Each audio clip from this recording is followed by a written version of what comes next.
نحمده ونصلي على رسوله الكريم أما بعد.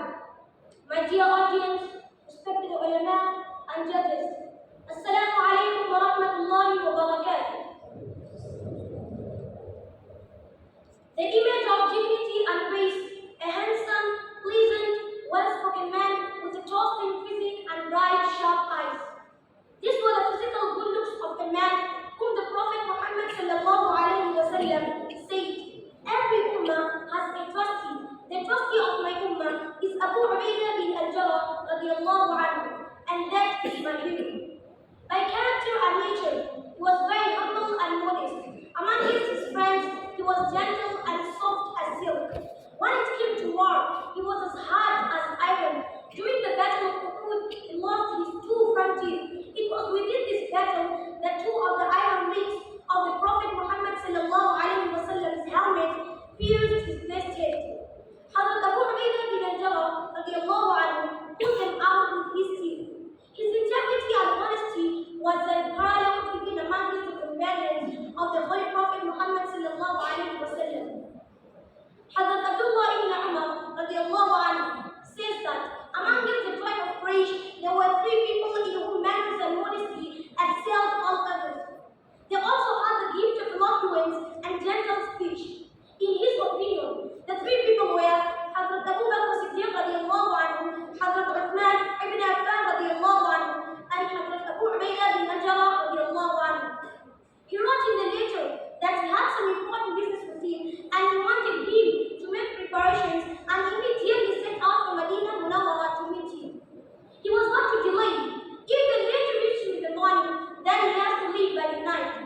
And if the letter reached him by the night, then he has to set out before the morning. When Hazrat Abu Ubaidah bin al-Jarrah radiallahu anhu received this letter and read it, he sorrowfully said that he knew what the important business was. Hazrat Umar radiallahu anhu wanted to keep alive a man who was not going to live in this world forever. He then wrote a reply to the leader of the Muslim. Hazrat Umar radiallahu anhu, after greeting him, he said that he knew what work he had for him and that the Muslims were facing several problems. He could not leave them alone in this state unless it was Allah Ta'ala's will, as He is the one who decides on their fate.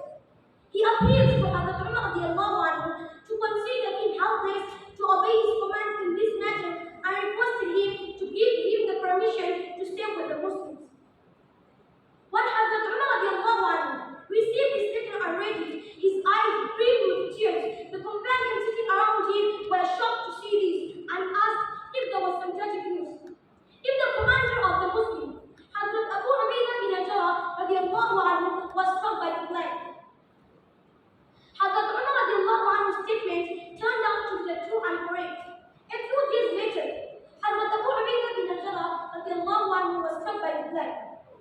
In the last days, Hazrat Abu Ubaidah bin al-Jarrah radiallahu anhu made the following statements to the Muslims.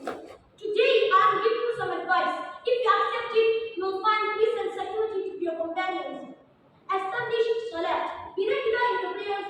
Fast during the month of Ramadan. Give sacrifices and be charitable often. Perform the Hajj.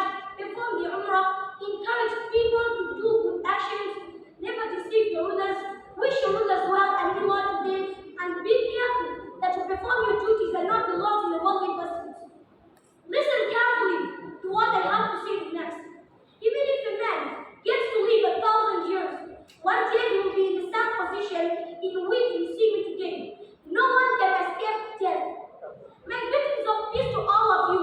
May there be countless blessings of Allah subhanahu wa ta'ala, the merciful on you all. He then turned to Hazrat Mu'adh bin Jabal radiallahu anhu and said, lead the man well in prayers. May Allah protect you. With this humble words on his lips, he became the beloved of Allah subhanahu wa ta'ala. To Allah we belong, to Him we shall return. Hazrat Mu'adh bin Jabal radiallahu anhu stood up and talked to the people with quivering lips and a trembling voice. Brothers in Islam, you are something brief today for a man who was more good-hearted than any one of us. He had a pure heart, free from envy and malice.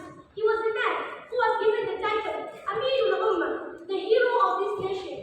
During his lifetime, he took glad tidings that he will go to paradise by the Prophet Muhammad sallallahu alaihi wasallam. Let us all pray Ahmed